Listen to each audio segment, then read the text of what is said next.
Bom, pessoal, vamos falar agora sobre os formatos dos conteúdos, tá? Tem uma variação entre os formatos, não são todos no mesmo formato, então é importante você entender, principalmente pelo fato de que você vai, às vezes, montar um design no formato, ou vai montar em outro, né, para pôr no feed. Se você for montar em algum momento um designer, né, que você seja contratado aí com um pacote extra para fazer algumas criações para stories, o formato também é outro. Então, é legal você ter esse entendimento sobre os formatos, tá? Hoje no Instagram, a gente tem dois tipos de formatos de publicação para o feed. O formato mais comum é o formato quadrado, que seria esse daqui. Tá vendo? Ele é quadradinho mesmo. E esse formato, ele é 1080 por 1080. Lá no aplicativo do Canva, vai aparecer essas medidas quando a gente vai escolher o formato que a gente vai fazer o design. Eu vou mostrar para vocês na aula que a gente for mexer no Canva como fazer isso. Mas esse formato basicamente é 1080 vezes 1080 pixels, tá? É o formato dele, bem quadradinho mesmo.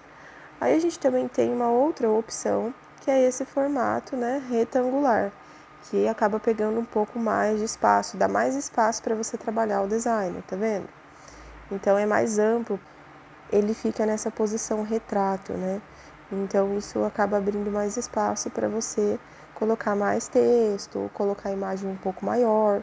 Então esse formato está sendo muito usado hoje. Antes a gente só tinha o formato quadrado.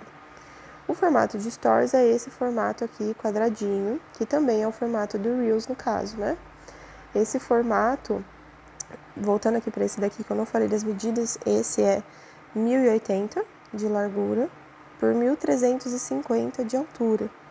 Então ele já é um pouquinho mais alto, né, em comparação ao outro, porém a largura é o mesmo do quadrado. E aí esse daqui, que é o de Stories, ele é 1080 por 1920 de altura. Então, assim, só para conscientizar vocês mesmo desse formato, porque muitas das vezes você vai precisar de alguma foto que o cliente envie, né, de algum conteúdo que ele mande para você ali, para colocar no designer, e isso ele manda no formato desproporcional. Digamos que você vai fazer um designer e ele é um designer quadrado desse 1080 por 1080 e o cliente te manda uma foto em formato de stories, que é o comum da tela do celular quando você abre a câmera. Já vai te atrapalhar, porque você vai ter que pegar a foto e cortar ela num pedaço, né, 1080 por 1080, que é quadradinho, e você vai perder a amplitude da imagem, você não vai conseguir usar essa foto no conteúdo. Então você tem que conscientizar, né, o cliente para que ele tire a foto no formato correto. Então quando ele for usar a câmera, né, ele realmente já escolheu o formato certo. Na configuração da câmera mesmo tem como a gente configurar o formato que a gente tira a foto. Então isso é muito importante. Eu vou até mostrar para vocês. Bom, aqui na câmera do Android, né, no caso, no sistema do iPhone muda porque o sistema é outro, porém aqui no Android, aqui a gente tem o formato da proporção, tá vendo? A gente tá em 9 por 16, que é o que eu falei pra vocês, que normalmente é o formato, e já fica padrão da câmera, que é o formato de Stories. Então, normalmente o cliente ele vai tirar a foto nesse formato e vai mandar pra você. Porém, isso atrapalha bastante na hora de produzir um conteúdo que você precisa usar aquela foto. Então, você orienta ele sempre a tirar no 1 por 1, que já é quadradinho, tá vendo? Então aqui, ó, já tá no formato quadrado, que vai facilitar o seu uso. E você pode pedir para ele também usar no 3 por 4, que é aquele formato, né, daquele outro tipo de publicação também do feed do Instagram, que é mais compridinho, né? E que se você for usar, às vezes, num fundo de um conteúdo, como por exemplo aqui, né, nesse conteúdo que tá com uma imagem no fundo, tá vendo aqui? Nesse exemplo que eu mostrei.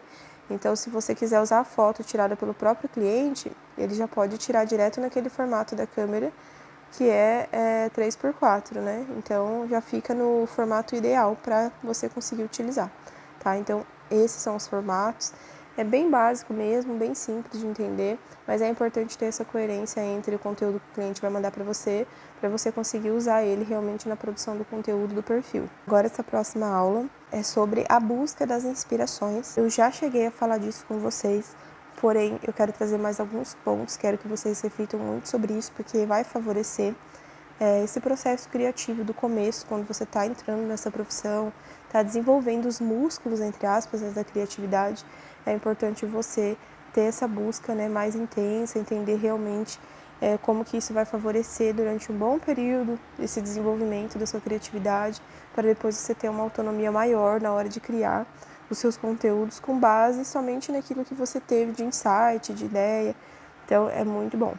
Então, vamos lá para a próxima aula.